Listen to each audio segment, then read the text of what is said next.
السلام علیکم، میں ہوں فرحت عباس شاہ۔ آپ دیکھ رہے ہیں لاہور ٹی وی، اور کائنڈلی ہمارے چینل کو اس لیے سبسکرائب کر لیں کہ میں نے صرف خبروں پہ تبصرے نہیں کرنے ہوتے، آپ کو اندر سے عطر نکال کے آپ کے سامنے رکھنا ہوتا ہے، اور مقصد ہوتا ہے نالج شیئرنگ، انفارمیشن شیئرنگ کا میرا مقصد کبھی بھی نہیں ہوتا۔ اور آپ یہ ذہن میں رکھ لیں کہ معلومات میں اور علم میں فرق ہوتا ہے۔ معلومات ایک بچے کے پاس بھی آ جائیں گی، لیکن علم اسی کے پاس ہوگا جس کے پاس وسیع مطالعہ، وسیع مشاہدہ، وسیع تجربہ ہوگا، جو خود نتائج اخذ کرنے کا اہل ہوگا، علم اسی کے پاس ہوگا۔ ہم نے جو ڈسکشنز کرنی ہے وہ ہیں کہ جو ہمیں اس تجزیاتی فکر کا صحیح تجزیہ کرنے کا، صحیح درست سمت میں رہنمائی کرنے کا اہل بنائے۔ تو ابھی ہمارے ملک میں آپ یہ بتائیں کہ سب سے زیادہ حب الوطنی کے، نیشنلزم کے چیمپئن کون ہوتے ہیں؟ کن کو سمجھا جاتا ہے سرکاری سطح پہ یا جو ہے قومی سطح پہ؟ وہ افواج پاکستان ہے، کیونکہ ان کا مشن یہ ہے کہ ہم نے پاکستان کی حفاظت کرنی ہے، اور اس حفاظت کے لیے اگر ہماری جانیں بھی چلی جائیں تو ہم نے اس کی پرواہ نہیں کرنی، یہ ایک فیکٹ ہے۔ لیکن ظاہر ہے کہ ان میں سے بھی کئی بندے ایسے پیدا ہو جاتے ہیں، آفیسرز، جن کا کورٹ مارشل بھی ہوتا ہے، جو اس طرح رولز کی، اس طرح حب الوطنی کی، نیشنلزم کی پابندی نہیں کرتے، لیکن بہرحال کنسیڈر ان کو کیا جاتا ہے۔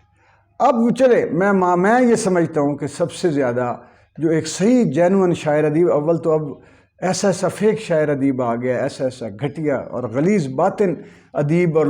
شاعر بن گئے لوگ جو اندر سے شاعر ادیب ہیں، یہ بھی چھوڑیں۔ ورنہ میں یہ سمجھتا ہوں کہ جو کسی ملک کا شاعر ہوتا ہے، نغمہ نگار ہوتا ہے، وطن کا، دھرتی کا محبت کرنے والا، نظریاتی سرحدوں کا پاسبان، نگہبان شاعر، وہ سب سے بڑا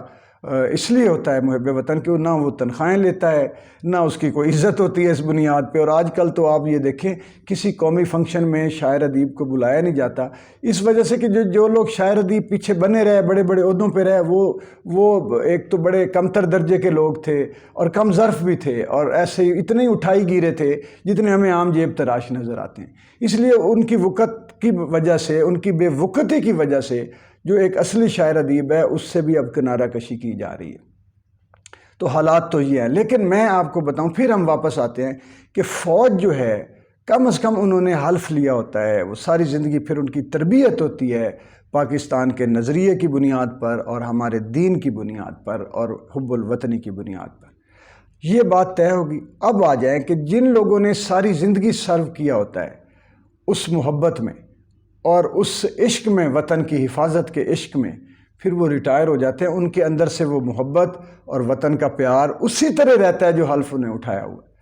اب پچھلے دنوں آپ نے دیکھا ہوگا کہ جو ویٹرن فوجی ہیں، ایک آرگنائزیشن ہے جس کے بارے میں اب پراپیگنڈا کر کے ان بیچاروں کو اب وہ کیا جا رہا ہے، یعنی کیا کہنا چاہیے کہ ان کی اہمیت کو زائل کیا جا رہا ہے، ڈی ویلیو کرنے کی کوشش کی جا رہی ہے کہ وہ سچ بولا انہوں نے۔ اب وہ نکل آئے، انہوں نے کہا ہم نے بھی سرو کیا فوج کو بھائی، ہم نے بھی اپنی جانیں ہتھیلی پہ رکھ کے دشمن کے سامنے سینہ تان کے کھڑے رہے ہیں، اس لیے کہ یہ وطن محفوظ رہے۔ اور اب اس وقت 3 بڑی انہوں نے باتیں کی ہیں کہ عدلیہ، ہماری فوج اور یہ امپورٹڈ حکومت، یہ اپنا جائزہ لے، اپنے اقدامات کو ریویو کرے، اور یہ دیکھے کہ کیا یہ پاکستان کے حق میں، یہ جو کچھ ہوا ہے پچھلے دنوں، وہ تماشا جتنا لگا ہے، اس سے پاکستان کے حق میں گیا یا خلاف گیا ہے۔ اگر یہ تینوں قوتیں، حکومت کا ڈرامہ، امپورٹڈ حکومت جعلی، اور یہ ہماری اسٹیبلشمنٹ کے فیصلے، اور عدالت کی اس وقت جو تھا، وہ کیا کہتے ہیں، شب خون عدالت کا جو مارا جانا تھا، یا جو بھی ہوا، یہ اس کے نتیجے میں جو حالات پیدا ہوئے اب آج 1-2 مہینے بعد سامنے آ گئے۔ تو اب یہ بتائیں کہ یہ آپ سب لوگ وطن کو بچانے کے لیے کر رہے ہیں یا وطن کو تباہ کرنے کے لیے کر رہے ہیں؟ آپ یعنی انہوں نے سوال اٹھا دیا، اور یہ اتنا بڑا سوال ہے جو فوجیوں کی طرف سے، فوجیوں پر، عدالت پر، اور اس سے جو مافیا کی حکومت ہے اس پر ہوا ہے۔ اب اس میں وہ بیچارے کیونکہ بے دھڑک بھی زیادہ ہوتے ہیں، اور ہم لوگوں کی نسبت دلیر بھی زیادہ ہوتے ہیں، اور وہ پاکستان کے ساتھ ان کا دل یوں جڑا ہوتا ہے جیسے اپنے وجود کے ساتھ جڑا ہوتا ہے۔ تو وہ نکل کے ان کو تو پریس کانفرنس بھی ان کی روکی گئی، ان کو تذلیل بھی کی گئی، ان کے ساتھ اب اور پرکس وغیرہ سنا ہے، ان کو تھریٹ دیا جا رہا ہے یا روک لیے گئے ہیں۔ یعنی جو اب اگر تو پاکستانی فوجی محب وطن ہے، پاکستانی جرنیل محب وطن ہے، بریگیڈیئر محب وطن ہے، تو جنہوں نے ساری زندگی سرو کیا ہے، اب جو جن کی مراعات بھی بہت کم ہو گئی ہیں، صرف گزارے ہیں، پنشنیں ہیں، اگر اب بھی وہ پاکستان کے تحفظ کی بات کر رہے ہیں اور پاکستان پر اٹھی ہوئی انگلیوں کی سمت کو سمجھ رہے ہیں اور ان کی نشاندہی کھل کے کر رہے ہیں کہ یہ 3 ادارے بتائیں،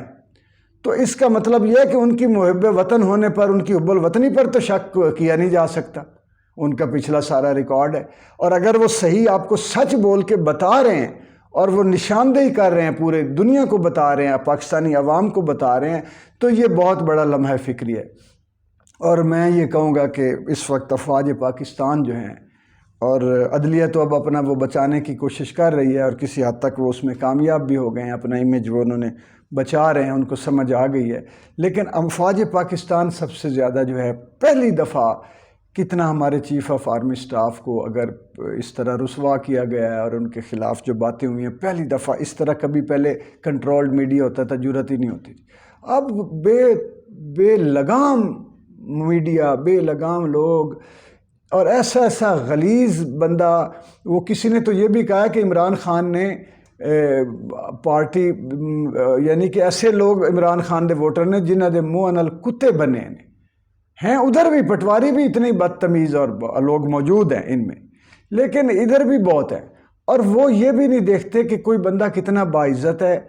یہ بھی نہیں دیکھتے کہ کوئی بندہ فیور میں بات کر رہا ہے یا خلاف، یہ بھی نہیں دیکھتے کہ ایک جو بندہ ساری زندگی عمران خان کی فیور میں بول رہا ہے اور ایک آدھ کوئی اس نے نشاندہی کی ہے، نیچے گالی گلوچ، نیچے غلیظ باتیں، نیچے سارا کچھ وہ آ جاتا ہے۔ تو اس وقت سب سے زیادہ جو ٹف ٹائم ملا ہے وہ ہماری فوج کو، اسٹیبلشمنٹوں کو، اور خاص طور پر قمر جاوید باجوہ صاحب کو۔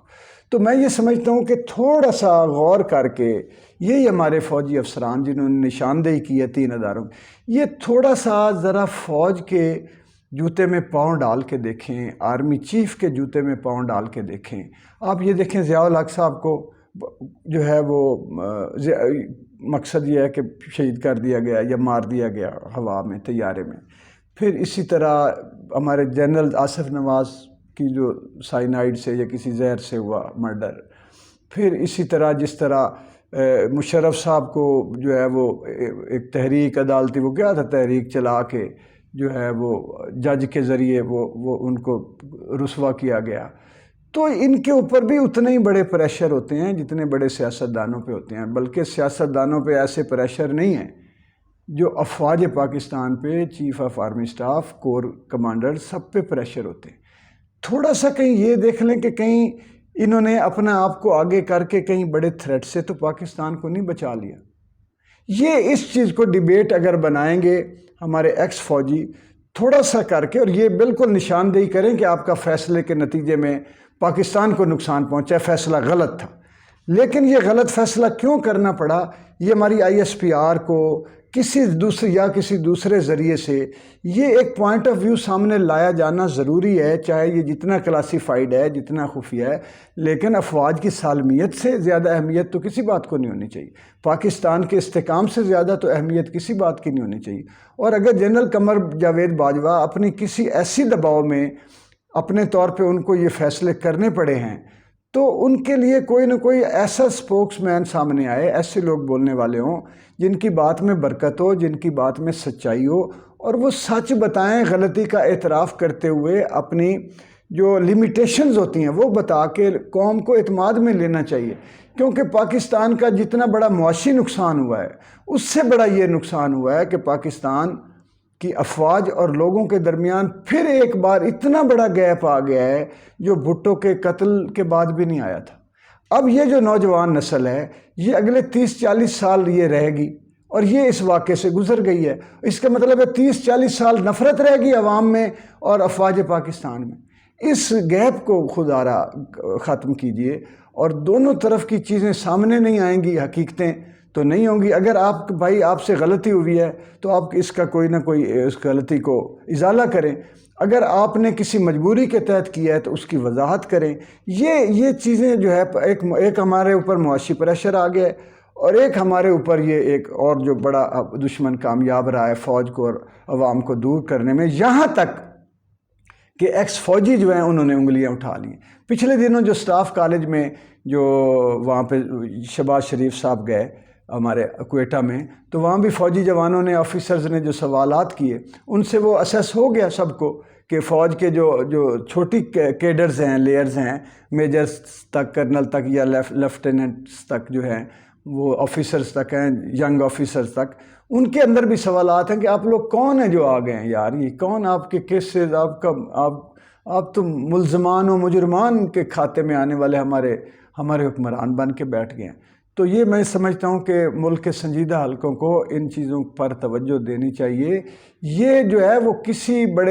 بڑے معاشی ریلیف سے یہ چیزیں بھی کم نہیں ہیں. نظریاتی حفاظت، سرحدوں کی حفاظت اور اقتصادی حفاظت اور سماجی حفاظت، یہ ساری چیزیں، اور نفسیاتی حفاظت بھی، ان سب کو لے کے چلنا جو ہے نا وہ دانائی ہے. ہمارے تھنک ٹینکس کہاں ہیں یہ سوچنے والے؟ یا کوئی بنائے بھی گئے ہیں کہ اس ملک میں تھنک ٹینک بننے ہی نہیں دیے گئے اوریجنل، کہ جو آپ کو ملک کا جس طرح آپ نے نظام بنایا ہوا ہے نا ایٹامک پروگرام کی حفاظت کا، اسی طرح ملک کی حفاظت کا بھی اسی طرح کا کوئی ویجیلنٹ نظام ہونا چاہیے. انشاءاللہ میں اس پہ بھی بات کروں گا، جو جنرل ندیم صاحب نے ایک اچھی بات بتائی ہے اس پر بھی ہم انشاءاللہ بات کریں گے. آپ کائنڈلی چینل کو